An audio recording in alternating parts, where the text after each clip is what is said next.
Sa wakas, dumating na po ang pinakabagong Yamaha NMAX 155 2025 version. Silipin natin ngayong araw. Tara!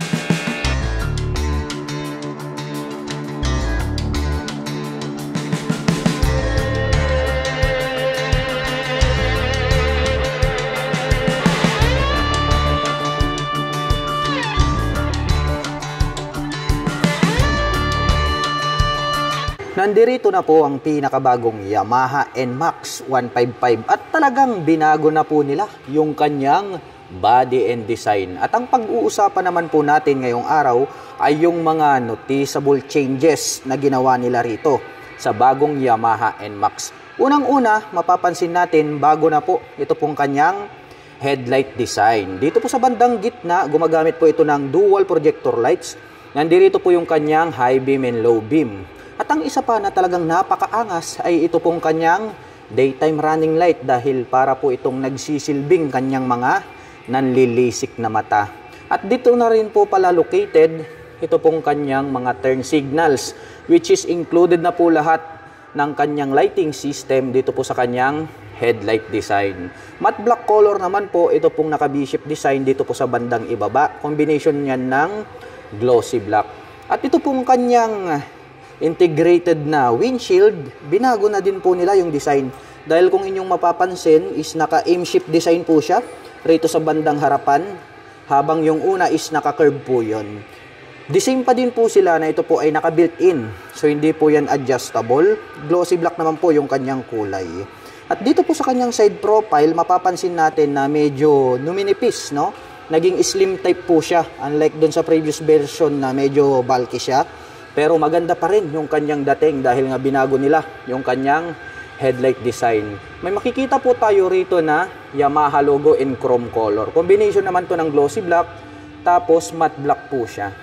Mapunta naman po tayo rito sa kanyang front suspension. Gumagamit po ito ng black color na telescopic fork.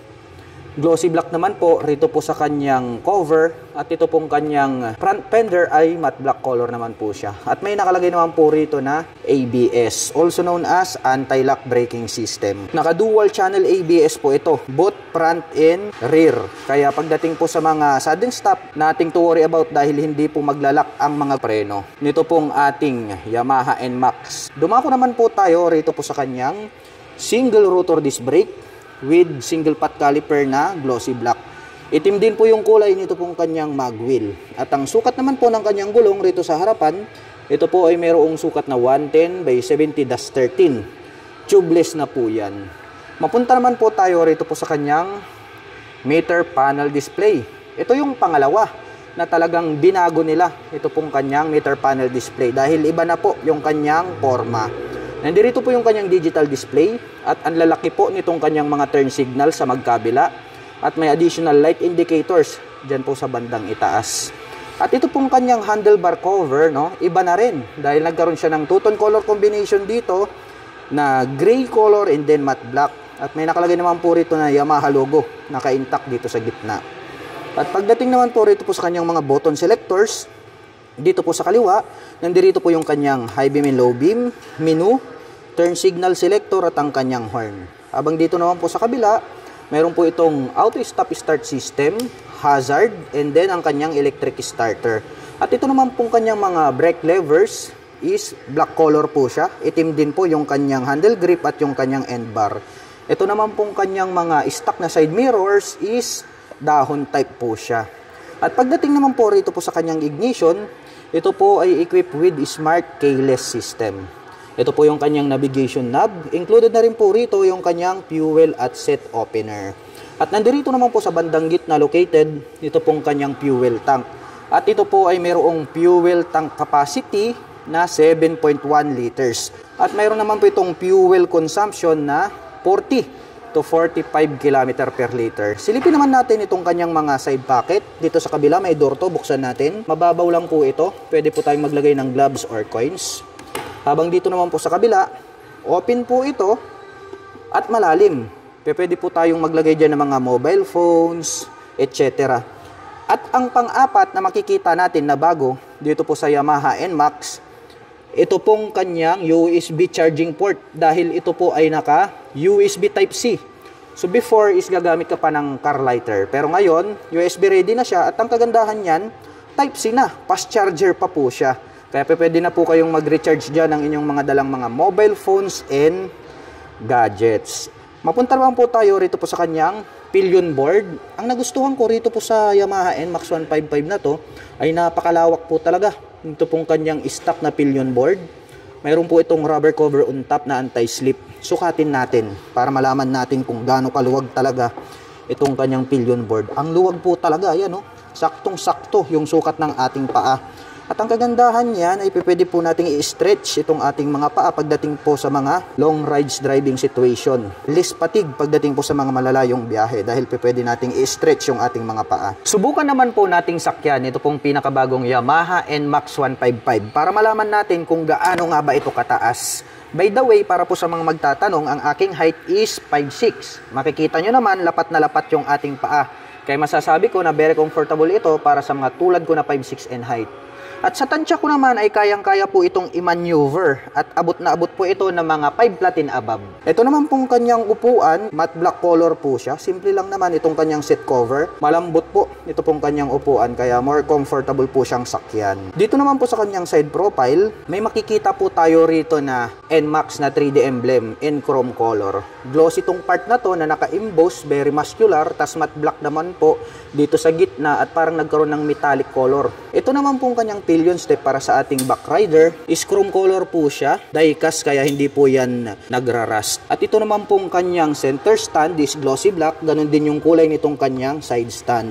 At ito po ay equipped with side stand engine cut-off switch. Once po na naka-engage itong kanyang side stand o pag nakababa ay hindi po magi-start. Sa ganoong paraan ay maiiwasan po natin na madisgrasya dulot po ng nakababang side stand. At ito naman pong kanyang engine is the same lang din po sila doon po sa ating previous version. So walang binago ha, parehong pareho. Ito pong kanyang engine cover is matte black po yan. May naka-intact dito na Yamaha. Nagkaroon ng 3 pins dito and then matte black naman po. Ito pong kanyang airbox cover. So ito po yung standard version. Kaya wala pong nabago dito po sa kanyang engine. Parehas lang po yan sa ating previous version na NMAX. Ito po yung ating pinakabagong Yamaha NMAX standard version. Ito naman pong kanyang integrated na grab bar is makapal. Kaya masasabi natin na matibay. Black color po yan. At panglima sa mga binago nila rito po sa Yamaha NMAX na 2025 version ay ito pong kanyang taillight assembly dahil talagang mas mabangis na po siya ngayon. Curve po ito dito sa bandang gitna. May nakalagay naman po rito na Yamaha logo in chrome color. At nandirito po sa bandang itaas, ito pong kanyang mga mahahaba na taillight or yung kanyang brake light. Habang dito naman po sa bandang ibaba, located dito pong kanyang mga LED na turn signals. O diba? Talagang ang astig na po ng dating nitong bagong Yamaha NMAX. At ito naman pong kanyang rear fender, ang kanyang nagsisilbing plate holder. May added light reflector na haba sa baba. At mayroon naman pong bilog na light reflector dito sa magkabila. At ito pong naka-imbus na part na to pag ating sinilip ay mayroon na po itong plate light. At pagdating naman po rito po sa kanyang rear suspension, ito po yung pang-anim na binago dito po sa bagong Yamaha NMAX. Dahil kung before yung kanyang rear suspension na standard lang, ngayon po ay naka-dual sub-tank shock absorber na po siya. O, diba? Talagang ang bangis nitong bagong Yamaha NMAX. Ito pong kanyang canister is para po siyang matte brown. Silver naman po yung tip at glossy black naman po. Ito pong kanyang coil spring. Asahan po natin na ito pong dual sub-tank shock absorber ay makakapagbigay po ito ng outstanding na bouncing performance.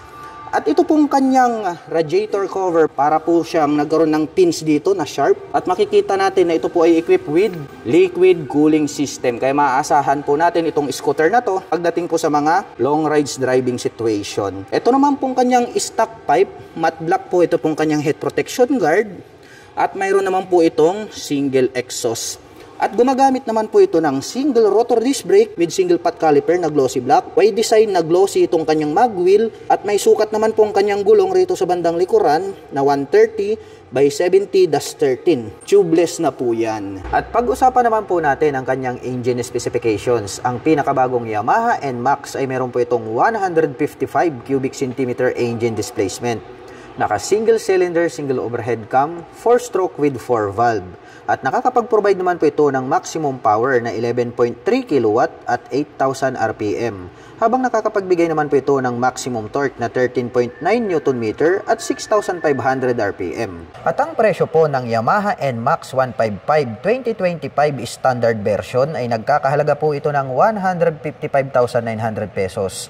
At kung gusto mo naman pong kumuha ng hulugan ay kailangan mo lang pong mag-down payment ng 26,800 pesos. At mayroon naman po itong 7,141 pesos sa loob po yan ng 3 taon.